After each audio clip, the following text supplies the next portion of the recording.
여백 스타일에 대해서 알아보도록 하겠습니다. 먼저 상자를 하나 만들게요. div 하시고 클래스 하셔서 박스라고 하는 이름으로 분할 영역을 만드시고 동일하게 두 개 만들겠습니다. 두 개, 세 개 만들겠습니다. 세 개. 복사 붙여넣기 하시면 돼요. 똑같으니까. 자, 3개 만들었고요. 이 박스의 스타일을 정의를 해보죠. 클래스이기 때문에 점 찍고 박스라고 줬습니다. 중괄호 하시고 엔터 2번 쳐서 사이에다가 적어보죠. 자, 위스 가로폭입니다. 100픽셀 적어보시고 하이트 높이 값을 100픽셀 적어보시고 백그라운드 노란색 넣어볼까요?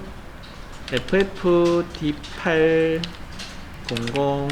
똑같이 넣어보시고 테두리도 줘볼까요? 테두리 배웠으니까 보더 하시고 자, 좀 굵게 넣을게요. 3픽셀에 솔리드 그 다음에 샵 000 해서 검정색으로 테두리를 넣었습니다.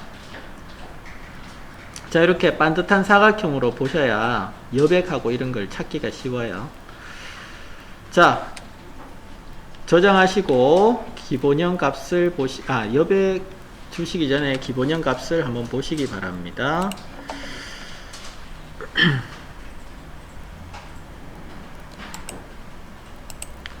자, 기본형은 이렇게 생겼네요. 테두리가 있어서 구분이 되죠. 자, 테두리가 두 개 겹쳐졌습니다. 사이에. 그래서 중간 영역은 굵게 나온 겁니다. 3픽셀이 두 개가 겹쳐져서 6픽셀로 보이게 되었습니다. 아래쪽 여백도 이런 식으로 겹쳐져서 나오는지 확인 한번 해보죠. 자, 먼저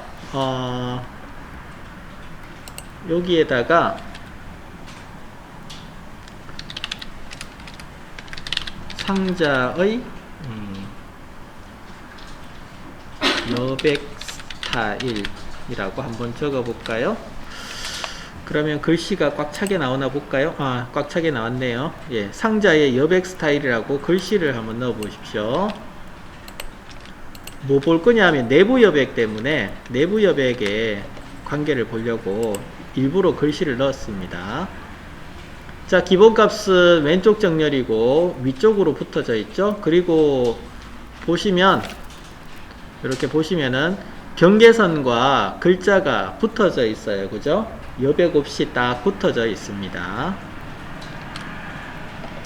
자, 먼저 내부 여백을 볼까요?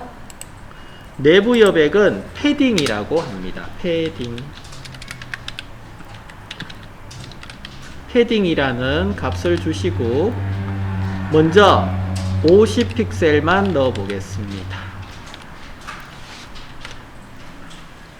패딩 50픽셀이라면은 경계선에서 지금 컨텐츠는 글자죠. 글자와 경계선 사이 간격.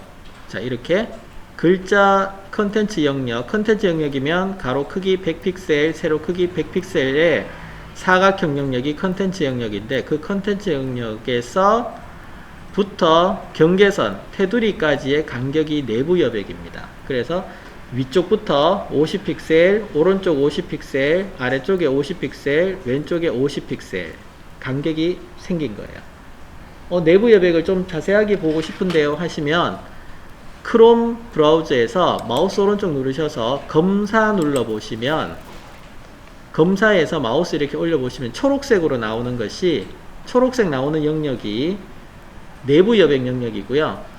가운데 파랗게 나오는 영역이 컨텐츠 영역입니다.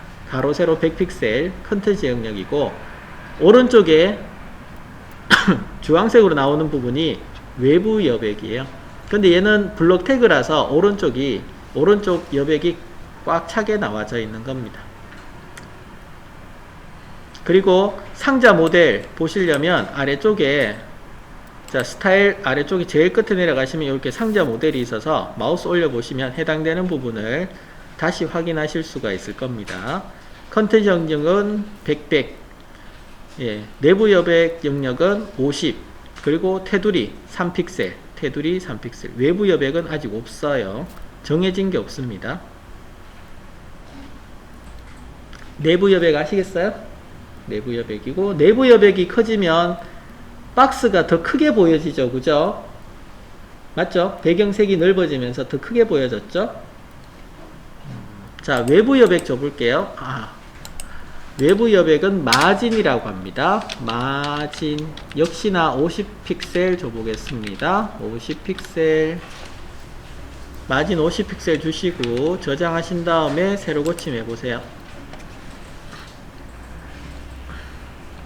자, 50픽셀 넣었습니다. 50픽셀 박스 모델에서 마우스를 외부 여백 쪽에 올려보시면 주황색으로 나온 부분이 다 외부 여백인데, 자, 보시면은 왼쪽 영역이 위쪽 영역에서부터 50픽셀입니다. 위쪽에 50픽셀, 오른쪽 50픽셀. 50픽셀인데 블럭 태그이기 때문에 오른쪽 여백을 다 비웠다 했죠. 그죠? 오른쪽 영역을 다 비웠고, 아래쪽에 50픽셀, 왼쪽에 50픽셀 들어갔습니다. 근데 뭔가 좀 이상하죠? 아래쪽 상자도 50픽셀 들어갔는데 아래쪽과 위쪽에 50픽셀씩 들어갔으면 사이가 100픽셀이 벌어져야 되는데 그렇지가 않죠.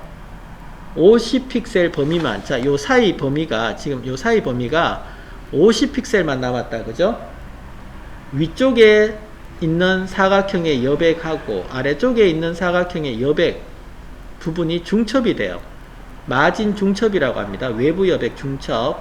그래서 요 사이가 중첩이 되어서 아래쪽과 위쪽 스타일에 의해서 중첩이 되어서 큰 쪽 하나만 보여지게 되는 겁니다. 예를 들어서, 자, 보세요.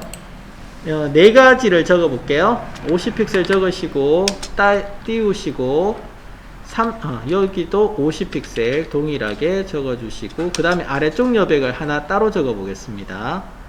아래쪽 여백을 20픽셀 이렇게 적어 봤습니다. 위쪽 여백은 50픽셀이고요. 아래쪽 여백은 20픽셀이에요. 그리고 좌우 여백은 50픽셀이고, 그럴 때 어떻게 되나 봅시다. 새로 고쳐서 보시게 되면, 자, 첫 번째 사각형의 외부 여백 코드 보시면은, 자, 외부 여백 부분을 보시게 되면, 자, 여기에 50픽셀, 위쪽이 50픽셀, 좌우측이 50픽셀이고요. 아래쪽이 20픽셀 여백이 생겼어요. 근데 이만큼 떨어져 있죠. 그건 왜 그래요? 아래쪽 상자에 위쪽 여백이 50픽셀 적용되어 있잖아요. 적용되어 있기 때문에 50픽셀과 20픽셀이 겹쳐져 있는 거예요. 그래서 큰 쪽이 표시가 된 거죠. 자, 이렇게 중첩, 마진 중첩이라는 현상이 벌어지게 됩니다. 그렇다면 좌우로 나왔을 때는 어떻게 되나 봅시다. 좌우로 나왔을 때 지우시고 디스플레이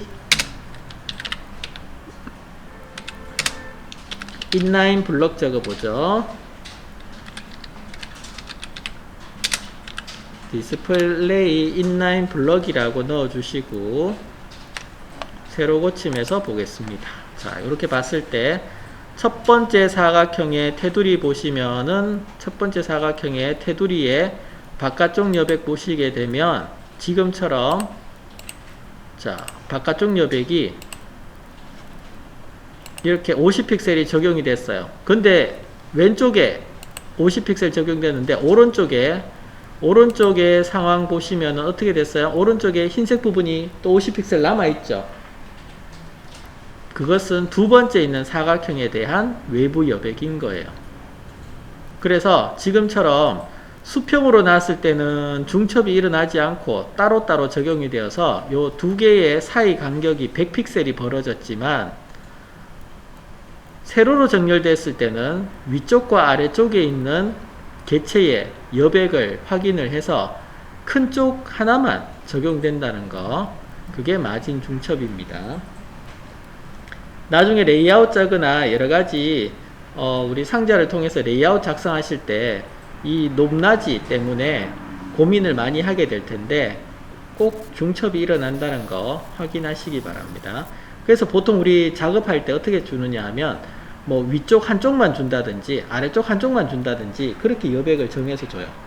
아래 위 이렇게 다 주게 되면 나중에 헷갈리니까 뭐 아래쪽 여백만 계속 주게 되면 아래쪽 여백을 조절해 가지고 사이 간격을 조절할 수 있잖아요. 아니면 위쪽만 준다 하게 되면 위쪽만 줘가지고 또 사이 간격 조절하고 그렇게 하게 됩니다. 자, 그래서 패딩과 마진을 통해서 여백 주실 수가 있었습니다. 여백 스타일이었습니다.